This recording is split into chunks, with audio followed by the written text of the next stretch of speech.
পশ্চিম তীরে হামলার প্রতিবাদে তেল আবিবে বিক্ষোভ, পুলিশের সঙ্গে সংঘর্ষ। মার্কিন ঘাঁটি লক্ষ্য করে ইরানের হামলা, মধ্যপ্রাচ্যের নতুন উত্তেজনা। আসসালামু আলাইকুম। নিউজ 24 বিডি আই ডেস্ক নিউজের আন্তর্জাতিক বিশেষ বুলেটিনে আপনাদের স্বাগত জানাচ্ছি আমি তামান্না ইসলাম তন্নি। চলুন এক নজরে দেখে নেওয়া যাক বিশ্বের আলোচিত গুরুত্বপূর্ণ ঘটনা। ইসরায়েলি বসতি স্থাপনকারীদের হাতে ফিলিস্তিনিদের ওপর চলমান হামলার প্রতিবাদে তেল আবিবে বিক্ষোভ করেছেন দেশটির মানবাধিকার কর্মী ও সাধারণ নাগরিকরা। মঙ্গলবার অনুষ্ঠিত এক বিক্ষোভে পুলিশের সঙ্গে বিক্ষোভকারীদের ধস্তাধস্তির ঘটনাও ঘটে। বিক্ষোভকারীরা ব্যানার, প্লেকার্ড ও বিভিন্ন স্লোগান নিয়ে তেল আবিবের রাস্তায় নেমে পশ্চিম তীরে ফিলিস্তিনিদের বিরুদ্ধে সহিংসতা বন্ধের দাবি জানান।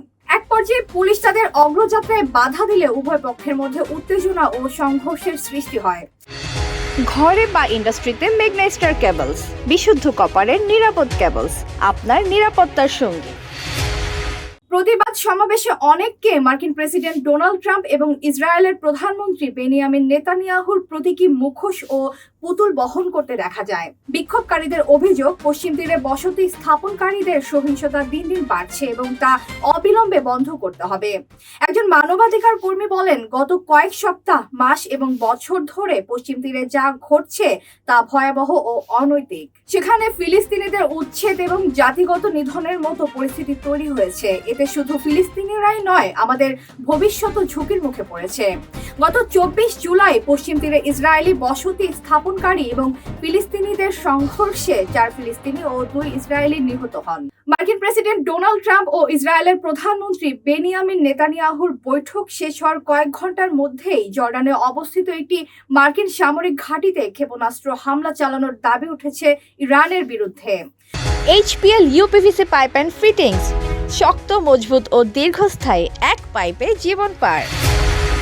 ঘটনাটিকে মধ্যপ্রাচ্যের চলমান উত্তেজনার নতুন মোড় হিসেবে দেখছেন বিশ্লেষকরা। স্থানীয় সময় মঙ্গলবার বিকেল 5:45 জর্ডানের মুওয়াফাক সালতি বিমান ঘাঁটি লক্ষ্য করে একাধিক ব্যালিস্টিক ক্ষেপণাস্ত্র নিক্ষেপ করা হয়েছে বলে দাবি করেছে মার্কিন সেন্ট্রাল কমান্ড সেন্টকম।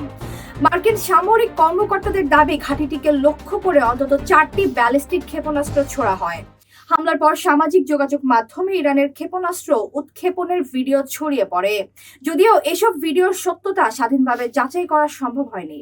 ঘটনাটি ঘটে ওয়াশিংটনের হোয়াইট হাউসে ট্রাম্প ও নেতানিয়াহুর প্রায় 1.5 ঘন্টা ব্যাপী বৈঠকের পরপরই। বৈঠকে ইরান, আঞ্চলিক নিরাপত্তা, মধ্যপ্রাচ্যের যুদ্ধ পরিস্থিতি এবং কৌশলগত সহযোগিতা নিয়ে আলোচনা হয়।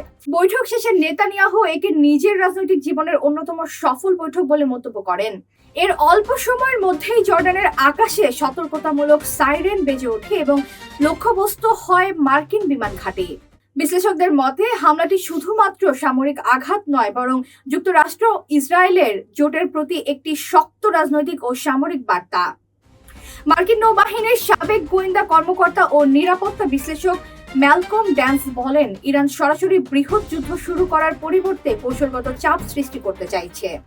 তার মতে তেহরান আপাতত বাহরাইন, কুয়েত, কাতার ও ওমানের ঘাঁটি এড়িয়ে জর্ডানে থাকা মার্কিন ঘাঁটিকে লক্ষ্যবস্তু করেছে, যাতে নিজেদের সামরিক সক্ষমতার বার্তা নেওয়া যায়। উত্তেজনা এবং ইসরায়েলকে ঘিরে নিরাপত্তা পরিস্থিতির মধ্যে এই হামলা নতুন করে আঞ্চলিক স্থিতিশীলতা নিয়ে উদ্বেগ বাড়িয়েছে।